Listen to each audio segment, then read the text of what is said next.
Good morning అండి. Welcome to geography class. ఇందాక small technical adjustment వల్ల కొంచెం డిలే అయింది, పాడానండి. సో మనం ఈరోజు చూడబోయే topic see floor spreading theory, అంటే సముద్ర భూతల విస్తరణ. మనము ప్లేట్ టెక్టానిక్స్ చూసాం, తర్వాత కాంటినెంటల్ డ్రిఫ్ట్ చూసాం, ఇప్పుడు సీ ఫ్లోర్ స్ప్రెడ్డింగ్ థియరీ చూస్తున్నాము. ఇవన్నీ కొంచెం ఇంటర్లింక్ ఉంటాయండి, అందుకనే సరే ఇవన్నీ మనం ఆర్డర్లో ఆల్రెడీ ఇప్పటివరకు అయినా మీరు అప్డేటెడ్గా ఉండండి, ఎప్పటికెప్పుడు రివిజన్ చేయండి. సో ఇవి కాన్సెప్చువల్గా కొంచెం ఉంటుంది, అందుకే నేను మీకు రిక్వెస్ట్ చేసేది ఏంటి అంటే ఈ టాపిక్స్ పైన ఫస్ట్ కాన్సెప్ట్ అనేది క్లియర్ చేసుకోవడానికి ట్రై చేయండి. అండ్ దెన్ మనము ఏ రకంగా ఎగ్జామ్స్లో అడగచ్చు ఏంటి అంటే దానికి సంబంధించిన టెక్స్ట్ అవన్నీ ఎట్లా చూస్తాం, క్విజ్లో కూడా మనకి ఎగ్జామినేషన్ ఓరియంటెడ్లో మనం చూస్తున్నాం. అందుకని ఇప్పుడు మీరు కాన్సెప్ట్ అనేది క్లియర్గా అవగాహన తెచ్చుకోవడానికి ట్రై చేస్తుండండి.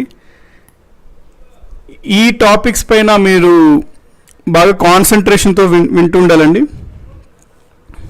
సో అందరూ వచ్చేసారా? సారీ అండి, లైక్ లిటిల్ డిలే అయింది ఇందాక, సమ్ టెక్నికల్ వీటి వల్ల, ఆడియో అండ్ వాటి వల్ల సమ్ అడ్జస్ట్మెంట్ ఉండింది. అందరూ వచ్చేసారండి. లైక్ సో అందరూ వచ్చేసారు అంటే స్టార్ట్ చేసేద్దామా?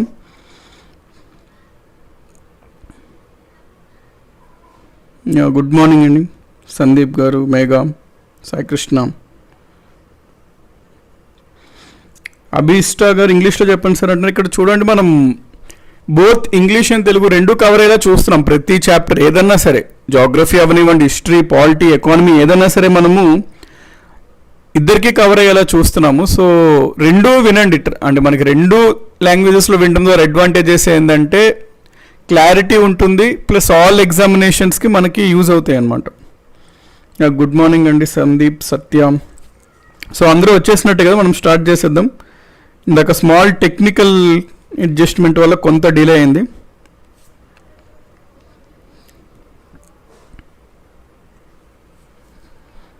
Good morning and good morning Amarnath. So okay, start చేసేద్దాం మనం class.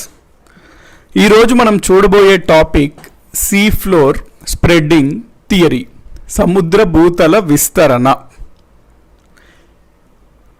See floor spreading theory మనకి ప్రతిపాదించిన శాస్త్రవేత్త ఎవరు అనేది first point. So sea floor spreading theory ప్రతిపాదించిన శాస్త్రవేత్త పేరు Harry Hess. So Harry Hess అనే శాస్త్రవేత్త సీ ఫ్లోర్ స్ప్రెడ్డింగ్ థియరీని ప్రతిపాదించాడు. ఫస్ట్ పాయింట్ వెరీ ఇంపార్టెంట్ అండి, ఈ నేమ్ గుర్తుంచుకోండి. అదే కాంటినెంటల్ డ్రిఫ్ట్ థియరీ, ఖండచలన సిద్ధాంతం ప్రతిపాదించింది అంటే ఎవరు అనుకున్నాం మనము? ఆల్ఫ్రెడ్ వెజనర్ అనుకున్నాం. వేరే సీ ఫ్లోర్ స్ప్రెడ్డింగ్ థియరీకి వచ్చేసరికి it was Harry Hess who propounded this theory. First point. Good morning అండి లావణ్య, మహేష్, సుబ్రహ్మణ్యం. ఇందాక స్మాల్ టెక్నికల్ అడ్జస్ట్మెంట్ వల్ల, ఆడియో ఇన్పుట్ వాటి వల్ల కొంత డిలే అయింది. అందరూ వచ్చేసారు కదా.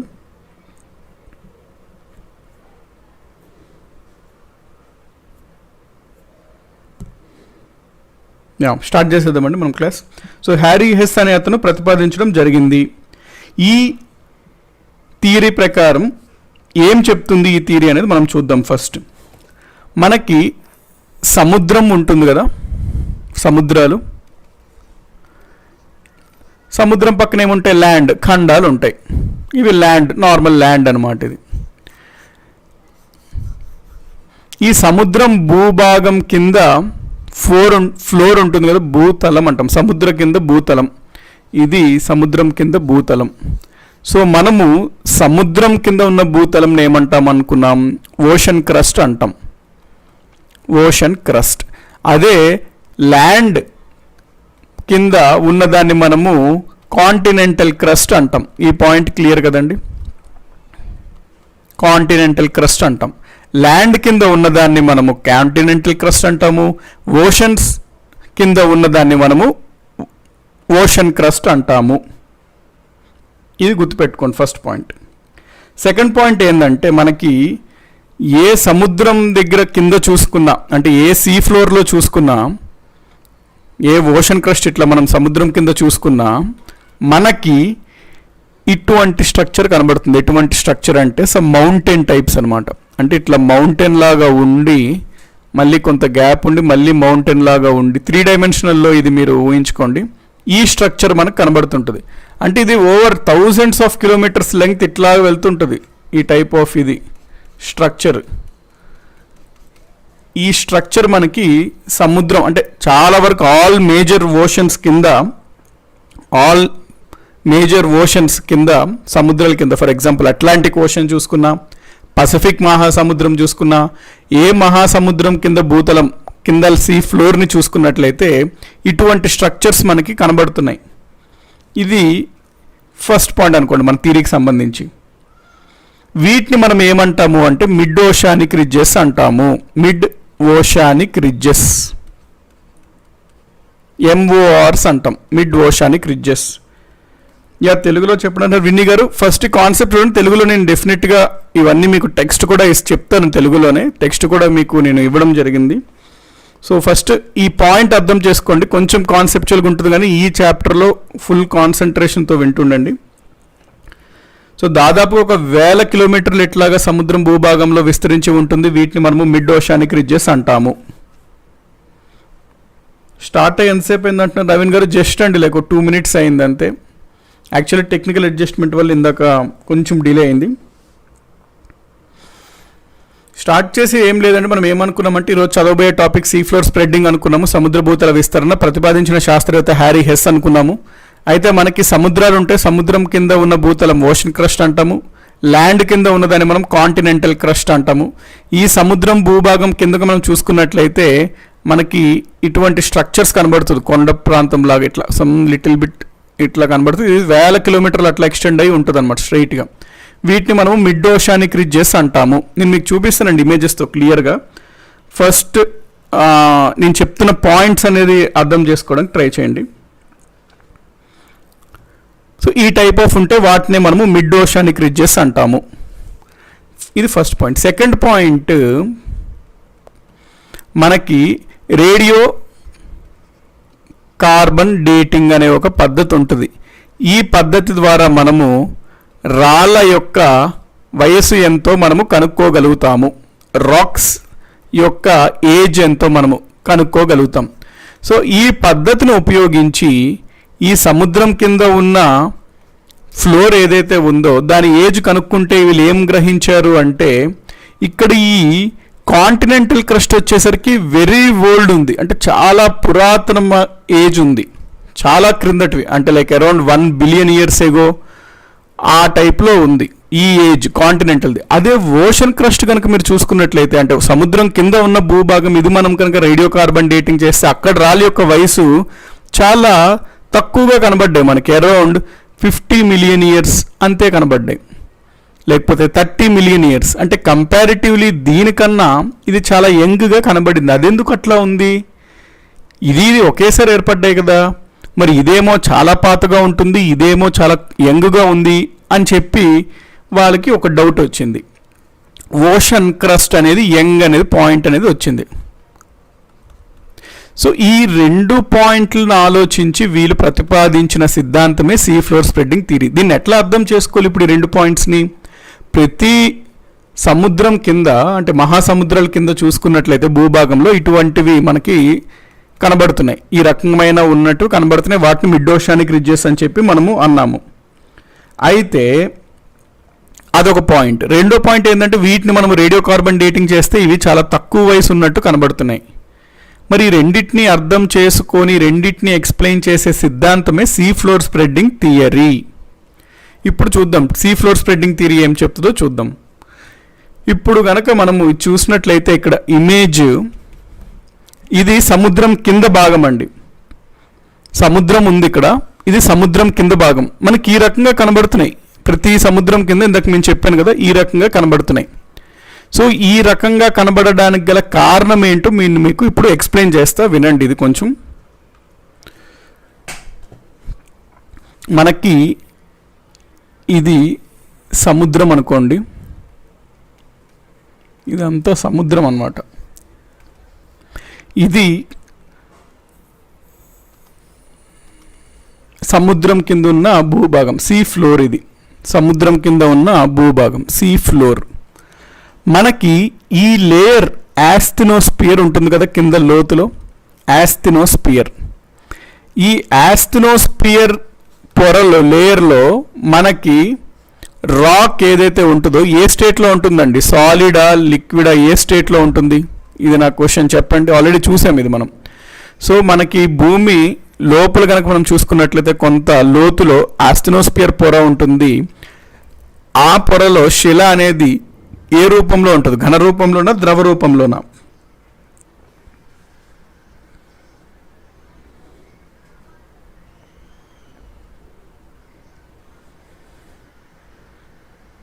సో అది నా క్వశ్చన్ అండి.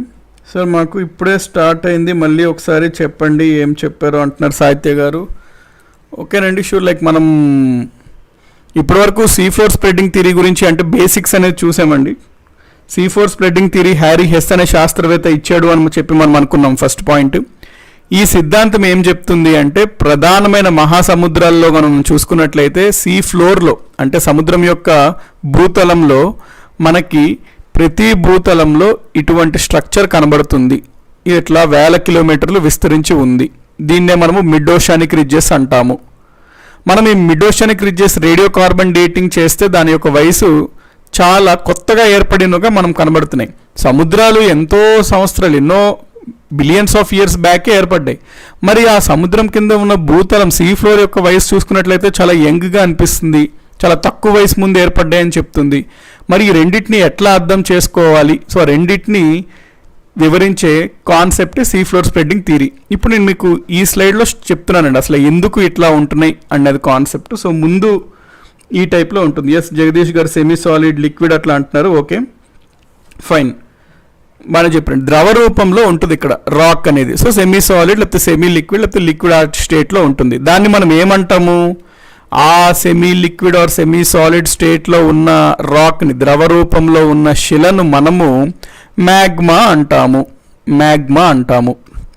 ఇప్పుడు ఆల్రెడీ మీకు మనం అనుకున్నాం లాస్ట్ క్లాస్లోనే, ఈ మ్యాగ్మాలో చాలా రేడియో కార్బన్ ఎలిమెంట్స్ ఉంటాయి. అవి కూడా ఈ వేడికి అవి హీట్ అయ్యి ఎనార్మస్ అమౌంట్ ఆఫ్ టెంపరేచర్ అనేది జనరేట్ అవుతుంది. ఇక్కడ బాగా వేడిగా ఉండడం వల్ల సంవహన ప్రవాహాలు అంటాం తెలుగులో, అంటే కన్వెక్టివ్ కరెంట్స్ అనేది ఏర్పడతాయి. ఈ కన్వెక్టివ్ కరెంట్స్ వల్ల సంవహన ప్రవాహాల వల్ల మ్యాగ్మా అనేది పైకి రైజ్ అవ్వడం జరుగుతుంటుంది. Magma rises. మ్యాగ్మా పైకి వెళ్ళేసరికి ఇక్కడ ఈ ఏదైతే ఉందో సీ ఫ్లోర్ అడ్డుకుంటుంది. సో అడ్డుకున్నాక మనకి ఏమవుతుంది?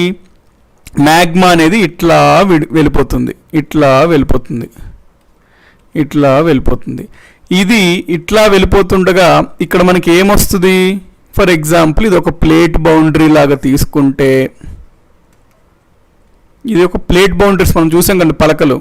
సో ఇది ఒక ప్లేట్ బౌండరీ కనుక మనం తీసుకున్నట్లయితే,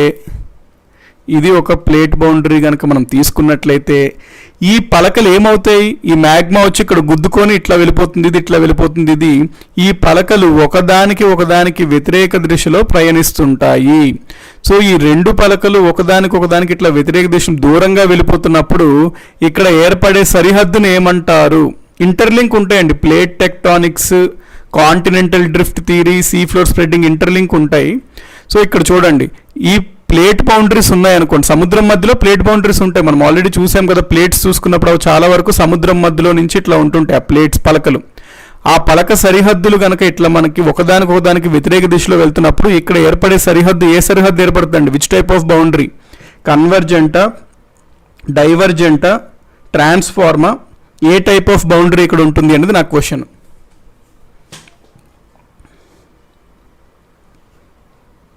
సో చెప్పడానికి ట్రై చేయండి. ఏ టైప్ ఆఫ్ బౌండరీ? Yes, very good. Jagadish, Uma గారు చెప్తున్నారు డైవర్జెంట్ బౌండరీస్ ఉంటాయి. రైట్ అండి, డైవర్జెంట్ టైప్ ఆఫ్ బౌండరీ వస్తుంది. ఇక్కడ డైవర్జెంట్ బౌండరీస్ వచ్చినప్పుడు ఏమవుతుంది? ఎస్, అపసరణ. స్వర్ణ గారు అన్నారు అపసరణ సరిహద్దు ఏర్పడడం వల్ల ఇక్కడ ఏమవుతుంది? ఒకదానికి కొంచెం దూరంగా వెళ్ళడం వల్ల ఇక్కడ మ్యాగ్మా ఏదైతే ఉందో ఆ మ్యాగ్మా ఈ సముద్రం భూతలం ఉంది కదా, అది ఇట్లా దూరంగా వెళ్ళడం వల్ల ఇక్కడ గ్యాప్ రావడంతో ఈ మ్యాగ్మా అనేది పైకి రావడం జరుగుతుంది. సో ఈ పైకి వచ్చిన మ్యాగ్మా ఏమవుతుంది? చల్లారి ఇక్కడ కొంత రాళ్ళలాగా తయారు చేస్తుంది. అంటే రాళ్ళు అయితే కదండి తయారై చల్లగైన తర్వాత రాళ్ళలాగా అవుతాయి. మళ్ళీ తర్వాత వేల సంవత్సరాలకి కింద నుంచి మ్యాగ్మా కంటిన్యూస్గా ఇక్కడ ఫోర్స్ పెడుతూ ఉంటుంటుంది. మళ్ళీ వస్తుంటాయి కదండి మ్యాగ్మా, ఇక్కడ రాళ్ళు ఏర్పడ్డాయి. మళ్ళీ మ్యాగ్మా వేల సంవత్సరాల వరకు అట్లా కంటిన్యూస్గా రావడంతో ఇక్కడ మెల్లగా పగుళ్ళు పడి కావాల్సినంత బలం వచ్చినప్పుడు ఈ రాయిలు ఏవైతే ఉన్నాయో ఇక్కడ వీటిని ఇట్లా పక్కకి కదిపేసి మళ్ళీ కొత్త మ్యాగ్మా వచ్చి అది చల్లారి రాళ్ళు ఏర్పడతాయి. మళ్ళీ వేల సంవత్సరాలు అయ్యాక మళ్ళీ కింద నుంచి వచ్చిన మ్యాగ్మా తగినంత బలం వచ్చాక ఫోర్స్తో ఇక్కడ ఉన్న రాళ్ళని దూరంగా ఇట్లా నెట్టేసి మళ్ళీ కొత్త రాళ్ళని ఏర్పాటు చేస్తాయి. అట్లాగే ఇది కంటిన్యూస్ ప్రాసెస్. దాంతో ఇక్కడ చూసుకున్నట్లయితే ఈ విధంగా ఉన్న రాళ్ళు కొంతకాలంకి కొంచెం ఇట్లా సైడ్కి నెట్టేయబడుతుంటాయి, ఇట్లా నెట్టేయబడుతుంటాయి. అందుకని మనకి ఏమవుతుంది, ఇక్కడ చూసుకున్నట్లయితే ఎట్లా ఏర్పడుతుంది, మనకి సీ ఫ్లోర్ ఏదైతే ఉందో సముద్రం యొక్క భూతలం కంటిన్యూస్గా ఎల్లప్పుడూ నిర్మించబడుతుంది అన్నట్టు ఇక్కడ మనకి ఏర్పడుతుంది. ఇది మీకు 3 డైమెన్షన్ పిక్చర్లో చూపిస్తాను, అప్పుడు మీకు ఎట్లా క్లియర్గా అర్థమవుతుందండి. నేను 3 డైమెన్షన్లో చూపిస్తాను. ఇది ఇక్కడ జస్ట్ విజువలైజ్ చేసుకోవడానికి ట్రై చేయండి, ఎందుకంటే ఇవి జియాలజీకి సంబంధించిన కాన్సెప్ట్స్ కాబట్టి కొంచెం విజువలైజేషన్ అనేది అవసరము. అర్థం చేసుకుంటే ఇది ఈజీగా మీకు గుర్తుండిపోతుందండి. ఇక్కడ నుంచి వస్తున్న మ్యాగ్మా ఏదైతే ఉందో ఆ మ్యాగ్మా బయటకు వచ్చిన తర్వాత చల్లగా అయిన తర్వాత రాళ్ళు ఏర్పాటు అవుతాయి ఇట్లా. దాని తర్వాత వేల సంవత్సరాల వరకు అట్లాగా మ్యాగ్మా కింద నుంచి వచ్చి గుద్దుతూ ఉంటుంటాయి వీటిని. అంటే ఆ ఫోర్స్ ప్రెషర్ అనేది పెడుతూ ఉంటుంటుంది, దాంతో పగుళ్ళు వస్తుంటాయి. కావాల్సినంత బలం వచ్చిన తర్వాత ఈ మ్యాగ్మాకి ఏం చేస్తుంది, వీటిని ఇట్లా పక్కకి నెట్టేసి మళ్ళీ కొత్త మ్యాగ్మా వచ్చి ఇక్కడ మళ్ళీ చల్లారిన తర్వాత మళ్ళీ రాళ్ళు ఏర్పాటు చేస్తాయి. మళ్ళీ టైం వచ్చిన తర్వాత మళ్ళీ ఆ ఉన్నదాన్ని పక్కకి నెట్టేస్తుంటుంది. అంటే ఈ రాళ్ళు ఇక్కడ ఏవైతే రాక్స్ లాగా తయారైనాయో అవి కంటిన్యూస్గా ఇట్లా సైడ్కి వెళ్ళిపోతూ ఉంటుంటాయి కదండి. ఎందుకంటే కొత్త మ్యాగ్మా వస్తుంది, ఆల్రెడీ పాత ఉన్నదాన్ని సైడ్కి నెట్టేస్తుంది. ఈ పాయింట్ క్లియర్ కదా? ఎస్, సముద్రంలో వాల్కనిక్ యాక్టివిటీ జరుగుతుందా సార్ అంటున్నారు. అబ్సల్యూట్లీ అండి, this is nothing but volcanic activity. కింద ఉన్న మ్యాగ్మా బయటకు వస్తుంది అంటే వాల్కనిక్. కాబట్టి ఇట్లాగా ఏర్పడినవి ఎట్లా ఏర్పడతాయి, ఇప్పుడు ఇక్కడ ఎట్లా వస్తుంది స్ట్రక్చర్ అంటే మనకి సముద్రం సీ ఫ్లోర్ కనుక అనుకుంటే ఇక్కడ నుంచి వచ్చిన మ్యాగ్మా మనకి మెల్లగా ఈ టైప్ ఆఫ్ లేయర్స్ని ఏర్పాటు చేస్తుంటాయి. ఈ టైప్ ఆఫ్ స్ట్రక్చర్స్ని ఏర్పాటు చేస్తాయి. వీటినే మనము మిడ్ ఓషానిక్ రిడ్జెస్ అని అంటాము. Mid oceanic ridges. సో ఈ పాయింట్ అంతా క్లియర్ కదండి.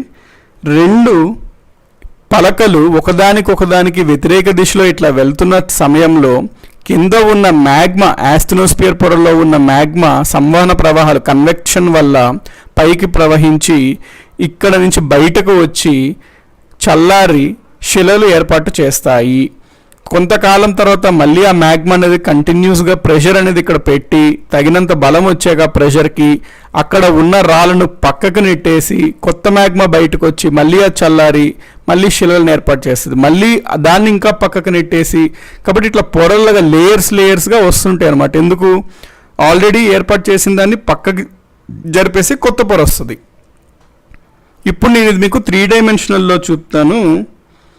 సో ఈ టాపిక్లో ఏ టైప్ ఆఫ్ క్వశ్చన్స్ అడుగుతానంటే రవీన్ గారు, అదేనండి యాక్చువల్లీ మనం క్లాస్ స్టార్టింగ్లో చెప్పాను నేను, ఇది కాన్సెప్చువల్ టాపిక్. దీనిపైన ఫస్ట్ కాన్సెప్ట్ అనేది అర్థం చేసుకుందాం, దాని తర్వాత మీకు దీనికి సంబంధించిన టెక్స్ట్ ఇస్తాను ఈరోజే, నేను మీకు అది ఎక్స్ప్లెయిన్ చేస్తాను. దాని తర్వాత ఎట్లా మనకి వీకెండ్ క్విజ్ ఉంటుంది. సో డెఫినెట్లీ దీని ఎగ్జామినేషన్ పాయింట్ ఆఫ్ వ్యూలో దీనిపైన ఎటువంటిగా అడగచ్చు అనేది మనం అప్పుడు చూస్తాము. సింపుల్ అండి, మనం కాన్సెప్ట్ తెలిస్తే ఇప్పుడు ఈ పేజ్లోనే నేను చాలా క్వశ్చన్స్ అనేది తీయచ్చు ఎగ్జామినేషన్ పాయింట్ ఆఫ్ వ్యూలో. ఫర్ ఎగ్జాంపుల్ ఇక్కడ ఏమడుగుతాడు, ఈ మిడ్ ఓషానిక్ రిడ్జెస్ ఏవైతే ఉన్నాయో ఏ పలకల సరిహద్దు దగ్గర ఏర్పడతాయి అంటాడు. ఏ పలకల సరిహద్దులు, డైవర్జెంట్ ప్లేట్ బౌండరీస్ దగ్గర ఏర్పడతాయి. ఇవి డైవర్జెంట్ ప్లేట్ బౌండరీస్ అనేది ఆన్సర్. సో అపసరణ సరిహద్దులు అంటాం తెలుగులో, అదొక రకంగా క్వశ్చన్ అడగచ్చు. నెక్స్ట్ ఇంకా ఏం అడగచ్చు, ఈ కాంటినెంటల్ క్రస్ట్ అంటే కాంటినెంట్ కింద ఉన్న క్రస్ట్ ఎక్కువ వయసా, ఓషన్ కింద ఉన్న క్రస్ట్ ఎక్కువ వయసా అంటాడు. కాంటినెంట్ కింద ఉన్న క్రస్ట్ ఎక్కువ వయసు, ఎందుకంటే ఓషన్ క్రస్ట్ కనుక చూసుకున్నట్లయితే ఎల్లప్పుడూ ఇది కొత్తగా ఏర్పడుతూ ఉందన్నమాట. సంతోష్ గారు అడుగుతున్నారు, సార్ మరి ఓషన్ క్రస్ట్ ఏజ్ తక్కువ ఎలా చెప్పారు సార్? ఓషన్ క్రస్ట్ ఏజ్ తక్కువ ఎలా చెప్పారు అదేనండి, రేడియో కార్బన్ డేటింగ్ అని ఒక టెక్నిక్ ఉంటుంది. రేడియో కార్బన్ డేటింగ్ ద్వారా శిలల యొక్క వయసుని మనం కనుక్కోవచ్చు. మనము ఈ ఓషన్ క్రస్ట్ అంటే ఏదైతే ఉందో భూమికి ఈ సముద్రం కింద ఉన్న నేల ఏదైతే ఉందో దాన్ని మనం రేడియో కార్బన్ డేటింగ్ చేస్తే మనకి చాలా చిన్న వయసుగా వచ్చింది. అదేంటది, సముద్రాలేమో మనకి సమ్ 1 or 2 బిలియన్ ఇయర్స్ ఎగోనే ఏర్పడ్డాయి, కానీ ఇది కనుక చూసుకున్నట్లయితే సమ్ 30 మిలియన్ ఇయర్స్ అట్లా ఉంది. అదేంటి ఇంత యంగ్ ఉంది అని చెప్పి ఆలోచించారు. సో ఎట్లా కనుగొన్నారు అంటే రేడియో కార్బన్ డేటింగ్ అండి. ఎందుకు ఇది తక్కువ వయసు ఉంది? ఎందుకంటే ఎప్పటికెప్పుడు కొత్త మ్యాగ్మా బయటకు వచ్చి ఇక్కడ లేయర్లు ఫార్మ్ అవుతుంది కదండి. సో ఇది ఎప్పటికెప్పుడు భూమి సముద్రం లోపల ఉన్న భూతలం నిర్మించబడుతుంది.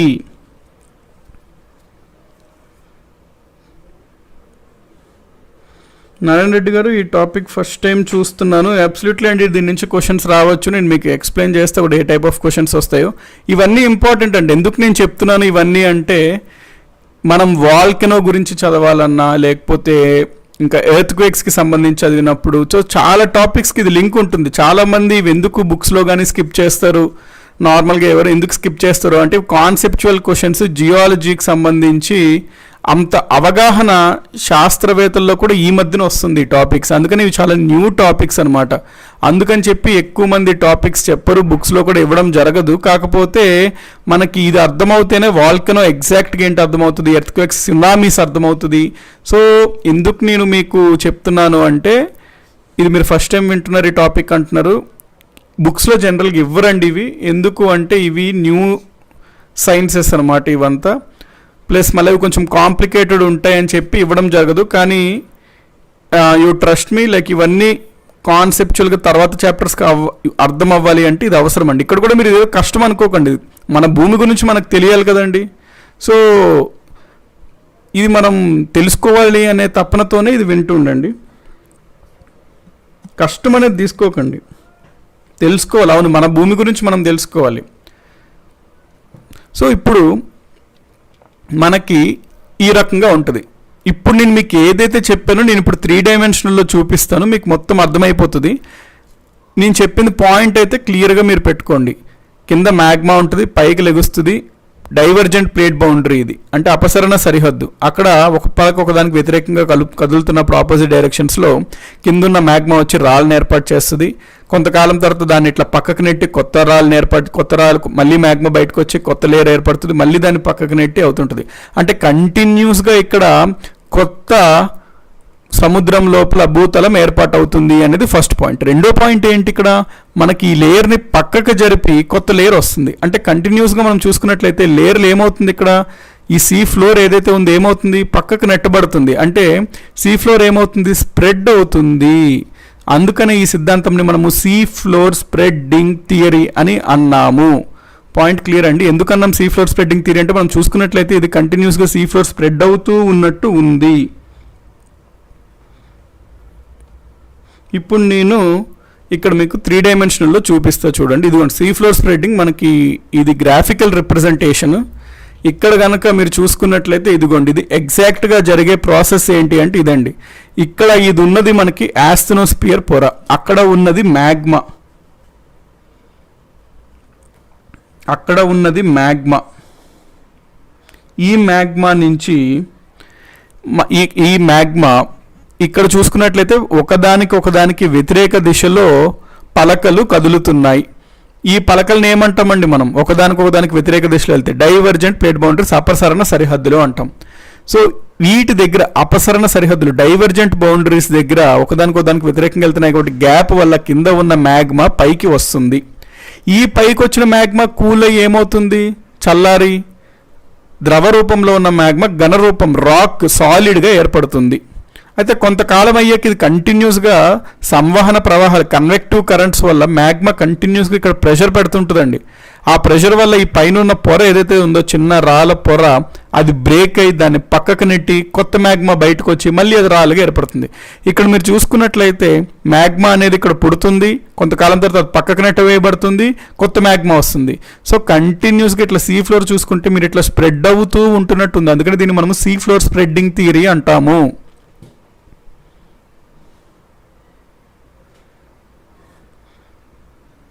సో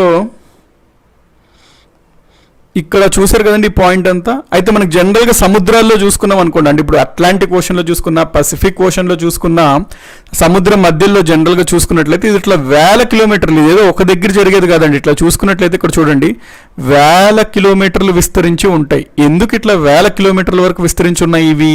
ఎందుకు అంటే ఇది ఒక పలక, ఇది ఒక పలక, ఇది ఒక పలక, ఇది ఒక పలక. ఈ రెండు పలకలు ఒకదానికి వ్యతిరేక దిశలో వెళ్తున్నాయి. ఇక్కడ అపసరణ సరిహద్దు ఉంటుంది, అక్కడ నుంచి మ్యాగ్మా వచ్చి ఈ రకమైన స్ట్రక్చర్ ఏర్పడుతుంది. దాన్నే మనము మిడ్ ఓషానిక్ రిడ్జెస్ అని అంటాము. ఈ పాయింట్ క్లియర్ కదండి.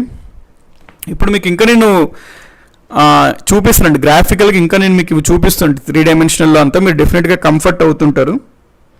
మ్యాగ్మా కాదు లావా సార్, మ్యాగ్మా లావా ఒకటేనండి. మ్యాగ్మా కింద ఉంటే మ్యాగ్మా అంటాం, బయటకు వస్తే లావా సాలిడిఫై అయిపోయి రాక్స్ ఏర్పడతాయి.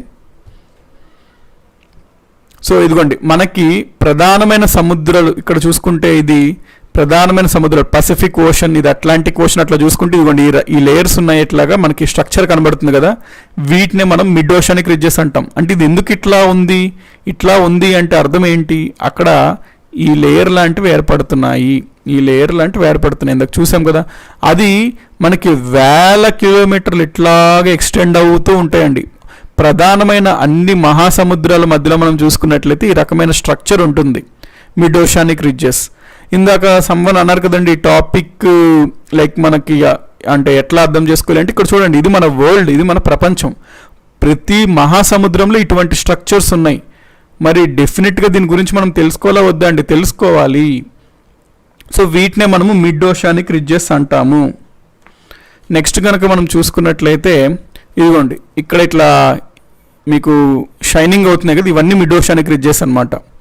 మిడ్ ఓషానిక్ రిడ్జెస్, ఇవన్నీ మిడ్ ఓషానిక్ రిడ్జెస్ ఇక్కడ షైన్ అవుతున్నాయి. ప్రతి మహాసముద్రంలో కూడా ఈ రకమైన మనకి లేయర్ ఉంటుంది. సో నేను ఇప్పుడు మీకు ఫస్ట్ చెప్తాను ఈ పాయింట్. ఇక్కడ చూడండి, 2 సముద్ర పలకలు దూరంగా జరగడం, దీని గురించి మాట్లాడదాం. 2 సముద్ర పలకలు, ఒక సముద్రం పలక ఇది, ఇంకో సముద్రం పలక ఇది. అంటే సముద్రం పలక అంటే ocean crust or ocean plate, whatever it is.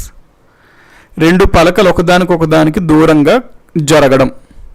So 2 సముద్ర పలకలు ఒకదానికొకటి దూరంగా జరిగిపోతున్నప్పుడు ఆ పలకల అపసరణ సరిహద్దులలో, అంటే ఆ ప్లేట్స్ యొక్క అపసరణ సరిహద్దు అంటే డైవర్జెంట్ బౌండరీస్ ఏర్పడతాయి కదండి ఆ రెండింటి మధ్యలో. సో డైవర్జెంట్ బౌండరీస్ ఏర్పడతాయి. ఈ డైవర్జెంట్ బౌండరీస్ క్రింద భౌమ ప్రక్రియలు భూస్వరూపాలు ఏర్పడడానికి అవకాశం కలుగుతుంది. ఎందుకు? ఇక్కడ గ్యాప్ వస్తుంది, గ్యాప్ వస్తే కింద నుంచి మ్యాగ్మా బయటకు వస్తుంది. ఈ 2 సముద్ర పలకలు దూరంగా జరిగిపోతున్నప్పుడు సరిహద్దు ప్రాంతంలో మనకి ఫ్రాక్చర్ జోన్ ఏర్పడుతుంది. ఫ్రాక్చర్ జోన్ అంటే ఏంటి? ఇట్లా 2 పలకలు ఒకదానికి వ్యతిరేక దిశలో వెళ్ళిపోతున్నప్పుడు ఇక్కడ క్రాక్ వస్తుంది కదండి. ఫ్రాక్చర్ అంటే క్రాక్ అన్నమాట అర్థం, అంటే పగులు. సో ఈ 2 పలకల మధ్యన పగుళ్ళు వస్తుంది, అప్పుడు ఫ్రాక్చర్ జోన్ ఏర్పడుతుంది ఆ 2 పలకల సరిహద్దు దగ్గర.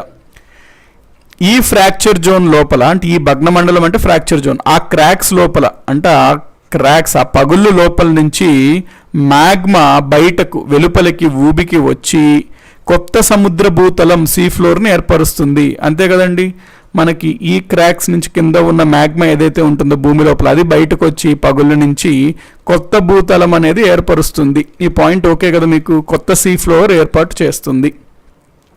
తద్వారా సముద్ర భూతలం సీ ఫ్లోర్ నెమ్మదిగా విస్తరిస్తుంది. అంటే ఏంటి?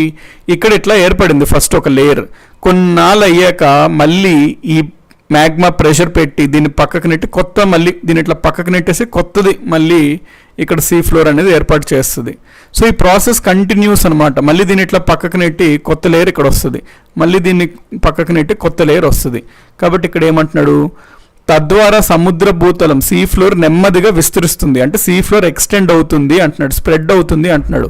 ఈ విధంగా ఏర్పడిన నూతన ఆస్మావరణం అంటే లిథోస్పియర్ ఆ భగ్న మండలానికి, అంటే ఆ ఫ్రాక్చర్ జోన్కి ఇరువైపులా, ఆ క్రాక్స్కి ఇరువైపులా, ఆ ఫ్రాక్చర్ జోన్కి ఇరువైపులా నిక్షేపించబడి సముద్ర భూతలం మీద పర్వత పంక్తులు రిడ్జెస్ ఏర్పడతాయి. అంటే ఇది మనకు చూడడానికి ఎట్లుంటుందండి? లేయర్స్గా ఫస్ట్ ఈ లేయర్ వస్తుంది, దానిపైన మళ్ళీ ఈ లేయర్స్ వస్తుంది, దానిపైన మళ్ళీ లేయర్స్ ఎట్లా వస్తుంది అంటే ఇది మనకు చూడడానికి ఎట్లుంటుంది? ఈ టైప్లో కనబడుతుంటుంది మనకి, ఈ టైప్లో కనబడుతుంది, అంటే ఒక మౌంటైన్స్ లాగా కనబడుతుంటుంది మనకి. సో వాటిని రిడ్జెస్ అంటాం. సో పర్వత పంక్తులు అంటే రిడ్జెస్ అనమాట. సో ఈ నిక్షేపించబడే సముద్ర భూతలం మీద పర్వత పంక్తులు అంటే రిడ్జెస్ అనేవి ఏర్పడతాయి.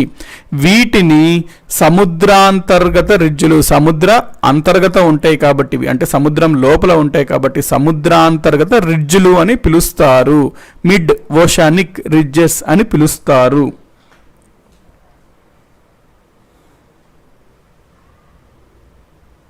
సముద్రగత రిడ్జ్, మిడ్ ఓషానిక్ రిడ్జ్ ఒకటేనా అంటున్నారు అభి గారు? ఇదేనండి, మిడ్ ఓషానిక్ రిడ్జ్ అన్న సముద్ర అంతర్గత రిడ్జ్లు అన్న ఒకటే. దాన్నే తెలుగులో సముద్రాంతర్గత రిడ్జ్లు అంటాం.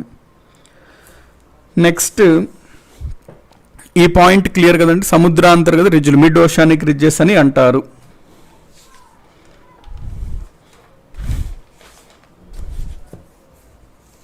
సో ఈ రిడ్జెస్ దగ్గర యాక్చువల్లీ మ్యాగ్మా బయటకు వస్తుంది, బయటకు వచ్చి ప్రవహిస్తుంది లావాలాగా, చల్లారిన తర్వాత రాళ్ళు ఏర్పాటు చేస్తుంది. ఇన్స్టాల్మెంట్ వైజ్లో ఆ సముద్ర భూతలం అనేది నిర్మించబడుతుంటుంది అనమాట. ఇది కంటిన్యూస్ సైకిల్. ఇది అంటే ఓషన్ క్రస్ట్ అనేది కంటిన్యూస్గా ఏర్పడుతుంటుంది, మోషన్లో ఉంటుంది, కదులుతూ ఉంటుంటుంది.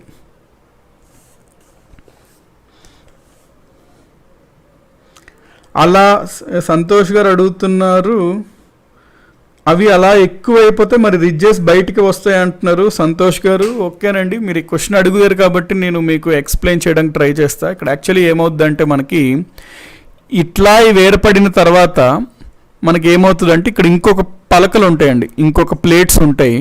సో ఇది ఎట్లా అవుతుంది, ఇది వెళ్ళి ఇంకొక పలక దగ్గర, అంటే ఇప్పుడు కాంటినెంట్, ఇక్కడ భూభాగం ఉంటుంది కదండి మనకి, భూభాగం ఉందనుకోండి, కాంటినెంటల్ క్రస్ట్ ఉంటుంది మనకి, భూభాగం ఉంటుంది, ఇది సముద్రం. సో ఈ సముద్రం లేయర్ కంటిన్యూస్గా ఎక్స్టెండ్ అవుతుంది, ఇక్కడ కంటిన్యూస్గా ఎక్స్టెండ్ అవుతుంది, ఇట్లా విస్తరించి ఉంటుంది. ఇక్కడ ఏమవుతుంది, ఈ ప్లేట్కి ఇది వెళ్ళి గుద్దుకుంటుంది. అంటే ఇక్కడ ఏ సరిహద్దు ఏర్పడుతుంది, ఈ ప్లేట్ ఇట్లా ఉంది, దీన్ని వెళ్ళి, అంటే కాంటినెంటల్ ఉంది కదండి, కాంటినెంటల్ క్రస్ట్ అంటాం, దాన్ని వెళ్ళి ఇది గుద్దుకుంటుంది. దాన్ని వెళ్ళి గుద్దుకోవడం వల్ల ఇక్కడ ఏంది, కన్వర్జెన్స్ అనేది అవుతుంది, కన్వర్జెంట్ బౌండరీ వస్తుంది.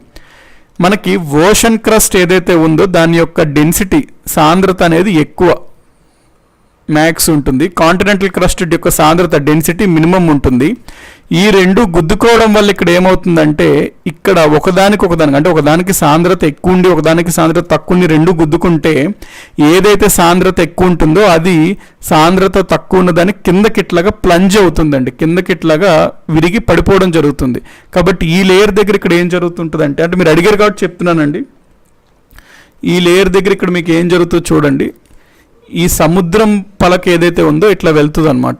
సో సముద్రం పలక ఇది కాంటినెంటల్ అనుకోండి క్రస్ట్, ఇది ఓషన్ క్రస్ట్, ఇట్లా ఉంటుంది కదా, ఇది ఓషన్ క్రస్ట్. ఇది వెళ్ళి ఇట్లా గుద్దుకుంటుంది. దీనికి గుద్దుకోవడం వల్ల ఏమవుతుందంటే దీని కిందకి ఇట్లాగా వెళ్ళిపోవడం జరుగుతుంది. ఓషన్ క్రస్ట్ అంటే కాంటినెంటల్ కిందకి ప్లంజ్ అయిపోతుంది. ప్లంజ్ అయిపోయి లోతుగా వెళ్ళిన తర్వాత మనకి లోతులో ఏముంటుందండి, మ్యాగ్మా ఉంటుంది, అంటే అధిక టెంపరేచర్, ఉష్ణోగ్రత, ప్రెషర్లో ఉంటుంది, ఆస్ట్రోస్ఫియర్ పొర. ఎప్పుడైతే ఈ లేయర్ ఓషన్ క్రస్ట్, భూమి యొక్క సముద్ర భూతలం కిందకి వెళ్ళిందో ఇక్కడ అధిక ఉష్ణోగ్రత, పీడనం ఉండడం వల్ల ఇది మెల్ట్ అయిపోతుంది. ఇక్కడ ఉన్న రాయి కాస్త మెల్ట్ అయిపోయి మళ్ళీ మ్యాగ్మాగా తయారవుతుంటుంది.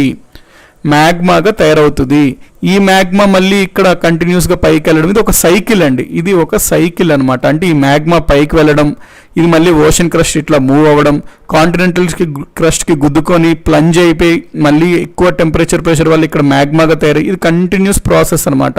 అయితే ఇక్కడ పాయింట్ చెప్తా గుర్తుపెట్టుకోండి, ఏ పాయింట్లో అయితే మనకి ఈ ఓషన్ క్రస్ట్ అంటే ఈ సముద్ర పలక ఏదైతే ఉందో అది కాంటినెంటల్ క్రస్ట్ని గుద్దుకుంటుందో అక్కడ ఇది ఇట్లాగా ప్లంజ్, లోతుకి ఇట్లా గుంతలాగా ఏర్పడి లోతుకి వెళ్ళిపోతుంది. ఈ పాయింట్ మనం చూసుకున్నట్లయితే సముద్రంలోనే అత్యంత లోతైన ప్రదేశం ఇదే అవుతుంది కదండి. సముద్రంలో అర్థం చేసుకోండి, ఇది సముద్రం యొక్క భూతలం. అయితే ఈ పాయింట్ దగ్గర ఎక్కడైతే కాంటినెంట్కి, భూభాగంకి సముద్రం యొక్క నేల గుద్దుకుంటుందో అక్కడ సముద్రం నేల సాంద్రత ఎక్కువ ఉండడం వల్ల దీనికన్నా ఇది ఇట్లా ప్లంజ్ అయిపోతుంది, లోపలికి ఇట్లా ఇమిడిపోతుంది. దానివల్ల ఇక్కడ ఏమవుతుంది, మొత్తం సముద్రంలోనే కనుక మనం చూసుకున్నట్లయితే అత్యంత లోతైన ప్రదేశం ఈ పాయింట్లో ఉంటుంది కదండి, ఇట్లా ఇమిడిపోతుంది చూడండి, ఇది ఇట్లా ఉంటుంది అనమాట మామూలుగా సముద్రం భూతలం. ఇక్కడ చూసుకున్నట్లయితే అత్యంత లోతైన ప్రదేశం ఇది ఉంటుంది. దీన్నే మనం ఏమంటాం, అత్యంత లోతైన ప్రదేశాలు సముద్రంలో ట్రెంచెస్ అంటాము. సో ట్రెంచెస్ అనేవి ఎప్పుడు మనకి ఏంటి అంటే, ఒక సైడ్ మిడోషానిక్ రిడ్జెస్ ఉంటే మనకి ఇంకొక సైడ్ కొంచెం ఎక్స్టెండ్ అవుతుంది, అక్కడ ట్రెంచెస్ ఉంటాయి. ఈ ట్రెంచెస్ అనేది సముద్రంలోనే అత్యంత లోతైన ప్రదేశాలు.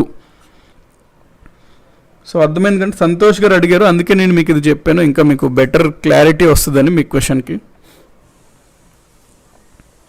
Sir where did more volcanoes found, ocean crust continental crust అని అడుగుతున్నారు జగదీష్ గారు. వాల్కెనోస్ అంటే బేసికలీ ఎప్పుడండి, ఒక కింద ఉన్న మ్యాగ్మా బయటికి రావాలి, అది కాంటినెంట్లో అవ్వచ్చు ఓషన్లో అవ్వచ్చు అండి, పలకల సరిహద్దులో జరుగుతాయి. ఆ పాయింట్ గుర్తుపెట్టుకోండి. ఎక్కడైతే డైవర్జెంట్ ప్లేట్ బౌండరీస్ ఉంటాయో, అపసరణ సరిహద్దులు ఉంటాయి, అక్కడ వాల్కెనోస్ అనేవి అగ్నిపర్వతాలు ఎక్కువగా ఉంటాయి. ఓషనా లేకపోతే ల్యాండ్ అని కాదు, కాకపోతే మీరు ఎక్కువగా చూసుకున్నట్లయితే డైవర్జెంట్ ప్లేట్ బౌండరీస్ అపసరణ సరిహద్దులు సముద్రాల్లో ఉంటాయి ఎక్కువగా.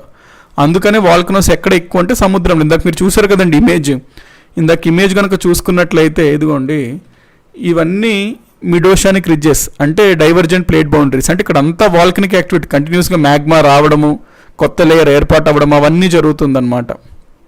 కాబట్టి ఎక్కువ ఎక్కడ జరుగుతుంది అంటే మరి ఓషన్స్లో జరుగుతుంది అని చెప్పొచ్చు మనం. Ram Setu or Adam's bridge mid oceanic ridge అనుకోవచ్చు అంటే, రామ్ సేతు అది వేరండి, అది అంటే మిడోషానిక్ రిడ్జ్. ఇక్కడ మీరు చూసుకున్నట్లయితే మనకి ఇక్కడ చూడండి, ఇదన్నమాట మనకి యాడమ్స్ బ్రిడ్జ్ ఇక్కడ ఉంటుంది. రామ్ సేతు ఇండియాకి ఇది, దోస్ ఆర్ డిఫరెంట్ టైప్ అనమాట. అది నేను మీకు కవర్ చేస్తాను ఇండియన్ జోగ్రఫీలో. It's not considered as mid oceanic ridge. Mid oceanic ridge అంటే మనకు భూమి యొక్క అంటే సముద్రం లోపల కింద భూభాగంలో ఉంటాయండి, భూతలంలో. మిడోషానిక్ రిడ్జెస్ ఉన్నాయని మనకి ఎలా తెలుస్తుంది సార్ అంటున్నారు ముత్యం సాయికృష్ణ గారు. సీ ఫ్లోర్ ఎక్స్ప్లోరేషన్ అండి, we conduct sea floor exploration actually. అంటే భూమి లోపల మనము భూభాగంకి వెళ్ళి అక్కడ ఎక్స్ప్లోరేషన్ చేస్తాం, పరిశోధనలు చేస్తాం, తద్వారా తెలుస్తుంది సీ ఫ్లోర్ ఎక్స్ప్లోరేషన్. సో ఇక్కడ నా పాయింట్ ఓకే, కానీ ఇక్కడ చూసారా ఇది మనకి ఇట్లా అనమాట, కింద నుంచి మ్యాగ్మా అనేది వస్తుంది. అక్కడ ఇక్కడ చూడండి ఈ లేయర్ ఏర్పాటు చేసింది, కొంతకాలమే ఆ లేయర్ని పక్కకు నెట్టేసి కొత్త లేయర్ని ఏర్పాటు చేస్తుంది, మళ్ళీ దాన్ని ఇట్లా పక్కకు నెట్టేసి ఇంకొక లేయర్ని ఏర్పాటు చేస్తుంది. కాబట్టి ఇది కంటిన్యూస్ ప్రాసెస్. కొత్త ఓషన్ క్రస్ట్ ఎప్పటికెప్పుడు క్రియేట్ అవుతుంది. అందుకని మనం కనుక ఈ ఓషన్లో ఉన్న అంటే సముద్రాల కింద ఉన్న భూతలం కనుక మనం రేడియో కార్బన్ డేటింగ్ చేసి దీని యొక్క వయసు కనుక్కుంటే చాలా కొత్తగా ఏర్పడినగా మనకు తెలుస్తుంది. అంటే అందుకని యంగ్ అంటున్నాం, దీనికి అలా కారణం ఇదన్నమాట. ఈ పాయింట్ క్లియర్ చేసుకోండి.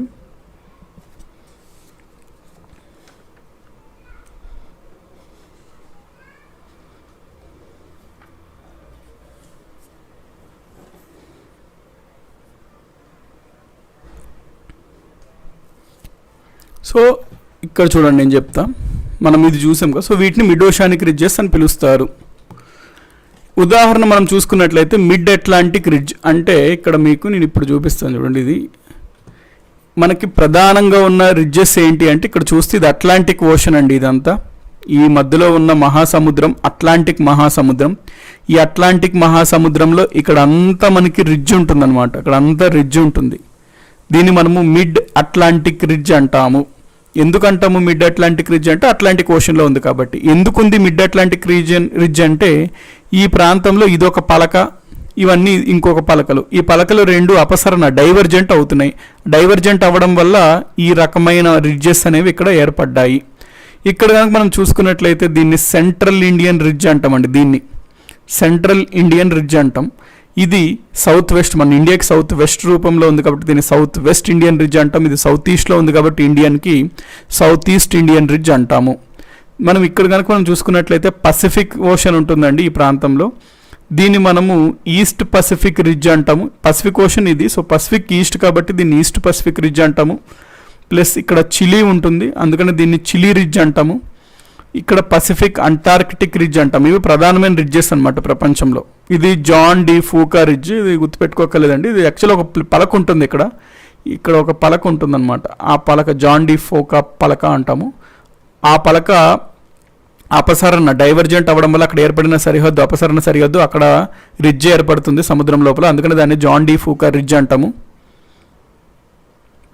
ఇండియన్ ఓషన్ కూడా రిడ్జెస్ ఉంటాయి సార్ అని సంతోష్ గారు అడుగుతున్నారు. ష్యూర్ అండి, ఇదిగోండి ఇదే ఇండియన్ ఓషన్ కింద మనకి ప్రధానంగా ఇట్లా 3 రకాలైన రిడ్జ్లు ఉంటాయి. ఒకదాన్ని సెంట్రల్ ఇండియన్, ఒకదాన్ని సౌత్ వెస్ట్ ఇండియన్, ఒకదాన్ని సౌత్ ఈస్ట్ ఇండియన్ రిడ్జ్ అంటాము.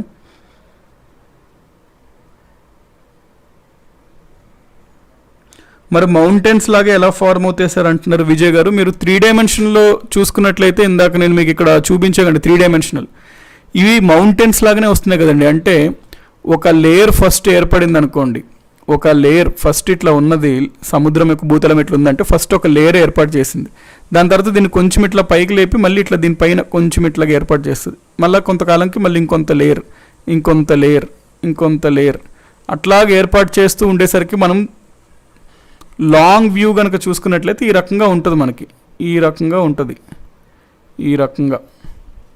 అంటే ఇది ఒక మౌంటైన్ లాగా మనకు కనబడుతుంది అనమాట. అందుకనే వాటిని మౌంటైన్ టైప్స్ అంటాం. రిడ్జెస్ అంటే మౌంటైన్ టైప్స్ అనమాట. ఇవి ప్రధానమైన రిడ్జెస్. ఇక్కడ మీకు క్లారిటీ రావచ్చు చూడండి. Central Indian, south east Indian, south west Indian ridge, ఇది మిడ్ అట్లాంటిక్ రిడ్జ్, ఇది Juan de Fuca ridge, East Pacific ridge, Chile ridge, Pacific Antarctic ridge. So ఈ పాయింట్స్ అన్నీ క్లియర్ కదండి. ఇప్పుడు మనం నెక్స్ట్ ఇది చూద్దాం. ఎగ్జాంపుల్ ఏమంటున్నాడు అంటే mid oceanic ridges. So mid oceanic ridge అంటే మిడ్ అట్లాంటిక్ రిడ్జ్ అనమాట. ఇది ఎగ్జాంపుల్ ఆఫ్ రిడ్జెస్.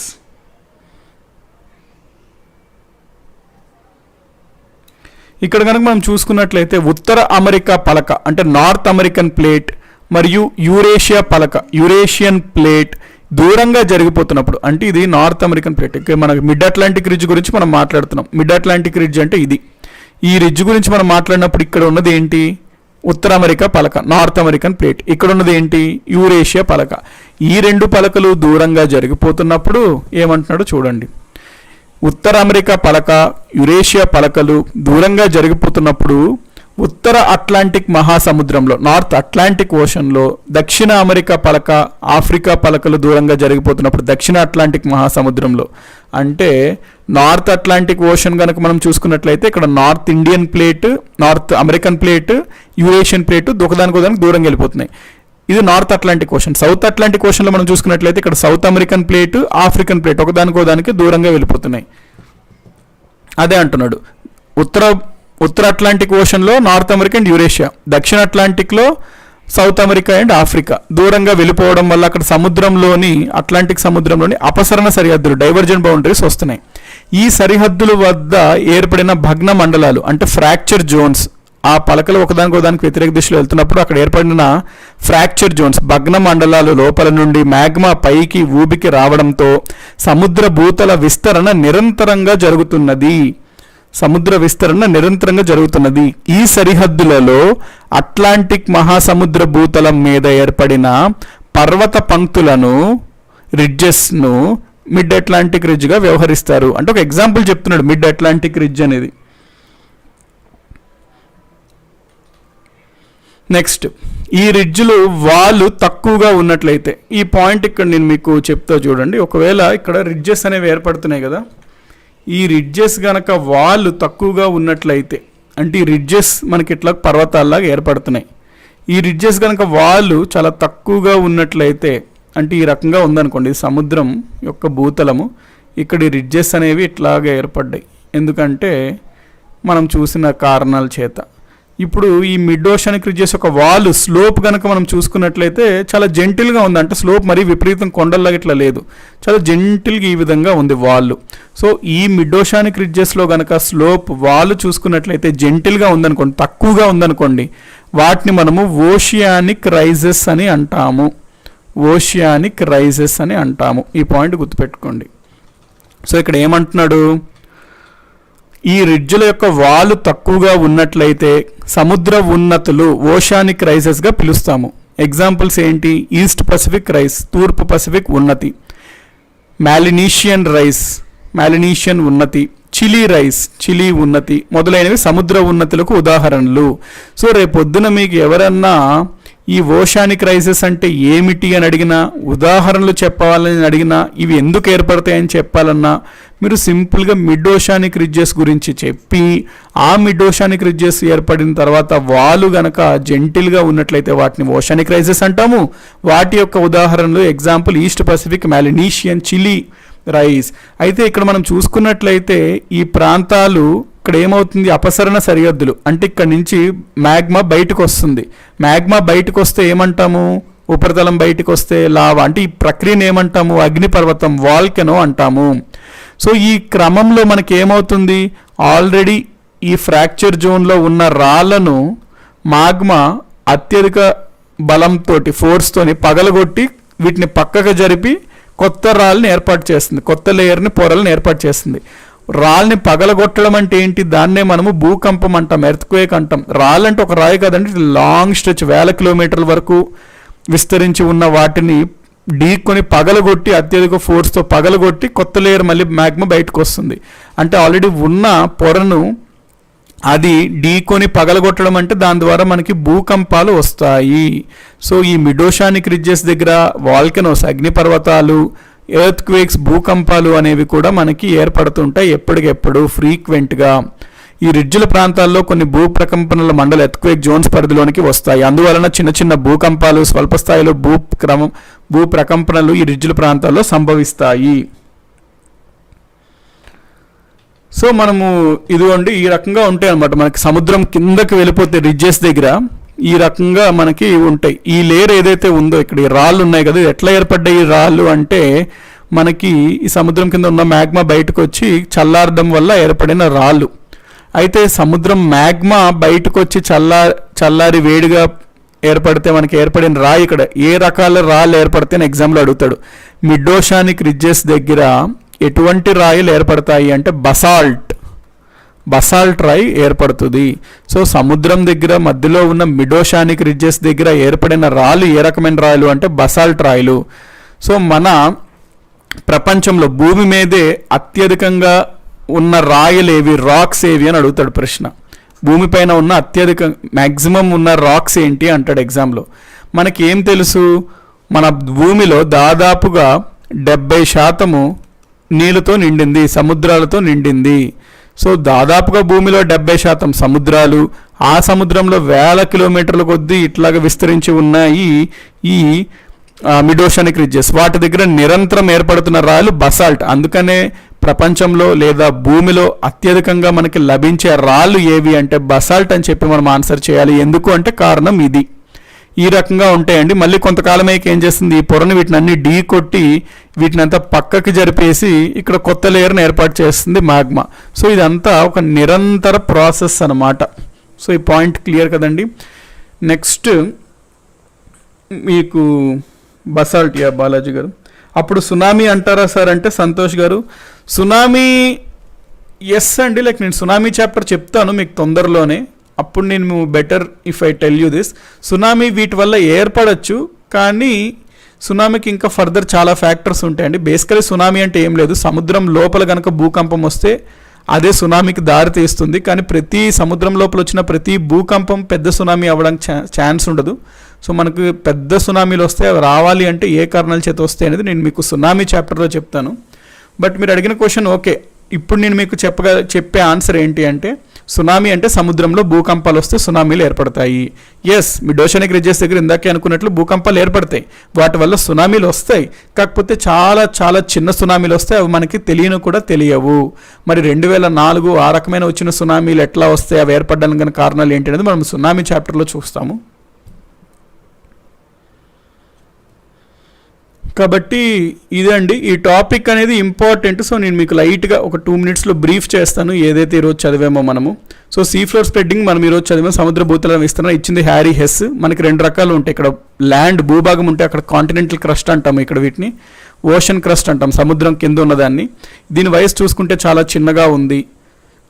ప్లస్ సముద్రం మధ్యలో చూసుకున్నట్లయితే ఈ టైప్ ఆఫ్ స్ట్రక్చర్స్ మనకు కనబడుతున్నాయి. వీటిని రేడియో కార్బన్ డేటింగ్ చేస్తే దీని యొక్క వయసు చాలా చిన్నగా ఏర్పడుతుంది. ఈ రెండు అర్థం చేసుకునే concept mid oceanic ridges concept, see floor spreading concept. ఇక్కడ సీ ఫ్లోర్ స్ప్రెడ్డింగ్ కనుక చూసుకున్నట్లయితే ఇక్కడ చూడండి, కంటిన్యూస్గా మ్యాగ్మా బయటకు వస్తుంది, కొత్త లేయర్ ఏర్పరుస్తుంది, కొంతకాలం తర్వాత దీన్ని ఇట్లా మళ్ళీ పక్కకి జరిపి కొత్త లేయర్ వస్తుంది, సీ ఫ్లోర్ కంటిన్యూస్గా స్ప్రెడ్ అవుతుంది అంటున్నాము. ఇక్కడ మీరు చూడొచ్చు ఆ మెకానిజము. ప్రతి సముద్రం కనుక చూసుకున్నట్లయితే మహాసముద్రాల మధ్యలో ఇట్లా 1000 కిలోమీటర్లు విస్తరించి ఉండేది, వీటిని మనం మిడ్ ఓషానిక్ రిడ్జెస్ అంటాము. ప్రతి మహాసముద్రాలు అట్లాంటిక్, పసిఫిక్, ఇది ఇండియన్, ఇవన్నీ ఎగ్జాంపుల్స్ చూసాము.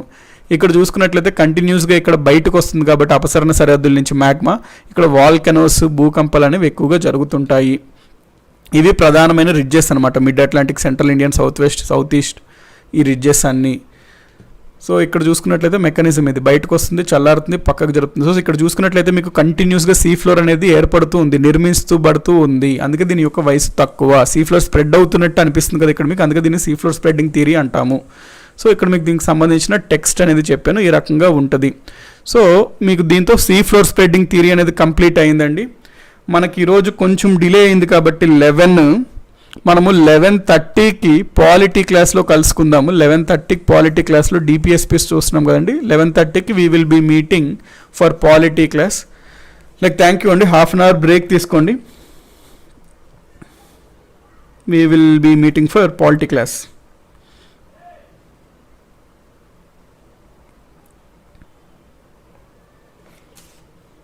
థ్యాంక్ యూ అండి. రిడ్జెస్ గుర్తుపెట్టుకోవాలి ఎగ్జామ్స్కి అని సంతోష్ గారు అడుగుతున్నారు. రిడ్జెస్ పేర్లు అయితే గుర్తుపెట్టుకోవాల్సిన అవసరం లేదండి, కానీ దీంట్లో మనకి కాన్సెప్ట్ ఎందుకు అవసరం అంటే నెక్స్ట్ మనకి చదవబోయే వాల్కనోస్ అవ్వనివ్వండి, సునామీస్ అవ్వనివ్వండి, ఎర్త్ క్వేక్స్ అవ్వనివ్వండి, వాటికి యూస్ఫుల్. పెర్సే అవి గుర్తుపెట్టుకోవాల్సిన అవసరం లేదు, అంటే నేమ్స్ గుర్తుపెట్టుకోవాల్సిన అవసరం లేదు. ఇక్కడ మనం గ్రహించాల్సింది ఏంటంటే జస్ట్ కాన్సెప్ట్ పరంగా మనం గ్రహించాలి.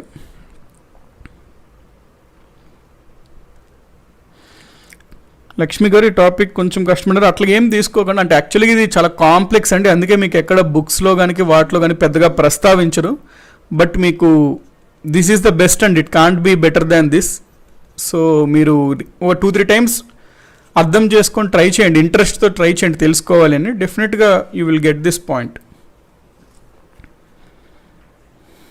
థ్యాంక్ యూ అండి, thank you very much Naveen, Lavanya, Mumtaz, Ashok.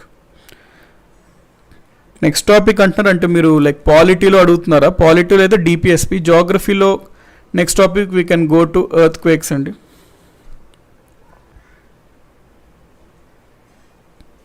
Next topic we can go for earthquakes or volcano. We will see what is the conclusion we can draw from here. Earthquakes, volcano అండి, ఆ రెండు లాజికల్గా ఇక్కడ నుంచి మనం నెక్స్ట్ లాజికల్గా వెళ్ళే టాపిక్స్ అవి ఉంటాయి, ఎర్త్క్వేక్స్, వాల్కనో.